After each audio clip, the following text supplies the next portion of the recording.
Hello বন্ধুরা, আশা করছি তোমরা সবাই খুব ভালো আছো, সুস্থ আছো। আর আমরাও কিন্তু খুব ভালো রয়েছি। আর জানো তো, কদিন ধরে আজকে নিরামিষ খাচ্ছি। কদিন ধরে বলতে পাঁচ দিন ধরে, 4-5 দিন ধরে নিরামিষ খাচ্ছি। আর নিরামিষ খেতে তো আমার ভালোই লাগে। আর তোমরা কারা কারা নিরামিষ খেতে ভালোবাসো আমাকে কিন্তু কমেন্ট করে জানিও। আর মাছ মাংস খারাপ লাগে না, মাছ মাংসটা ভালোই লাগে। কিন্তু পনির, শুক্তো, তারপরে নিরামিষের যে কোনো তরকারি, ওগুলো খেতে কিন্তু আমার ভীষণ ভালো লাগে।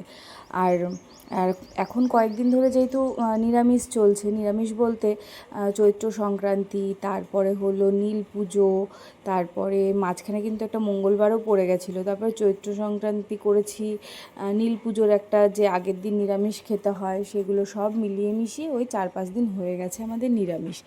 তো যাই হোক, নিরামিষ খেতে তো বললামই ভালোই লাগে। আর আজকে দেখো, নিরামিষ কিন্তু আমি পনিরের তরকারি করে নিচ্ছি। পনিরের তরকারিটা কিভাবে করে নিচ্ছি সেটাই কিন্তু তোমাদের সঙ্গে আজকে শেয়ার করব। আমি কিন্তু পনিরগুলোকে ছোট ছোট করে কেটে নিয়েছি। আজকে সকালবেলা তোমাদের দাদা পনির এনে দিয়েছিল, আমাকে জিজ্ঞাসা করছিল যে কী নিয়ে আসবো। তো আমি বললাম, তাহলে অনেক দিন পনির খাওয়া হয় না, আজকে তাহলে একটু পনির নিয়ে আসো। তো ওর জন্য পনিরটা এনে রেখে দিয়েছে। সকালবেলাতে নিয়ে এসছে, আমি কিন্তু এখন বিকালবেলা রান্না বসিয়েছি। জানো তো, সকালবেলা ইচ্ছা করছিল না করতে, তাই ভাবলাম তাহলে বিকালবেলা রুটি দিয়ে খাওয়া হয়ে যাবে। মানে রাত্রে যেহেতু আমরা রুটি খাই, তার জন্য বিকালবেলাতেই রুটির তরকারিটা আমি করে নিচ্ছি। আর এখানে পনিরগুলো কিন্তু আমি ছোট ছোট করে কেটে নিয়েছি। আর হচ্ছে আলুগুলোও ছোটো ছোটো করে কেটে নিয়েছি। আর তেলের মধ্যে আলুগুলো কিন্তু ভালো করে ভেজে নিয়েছিলাম লাল লাল করে।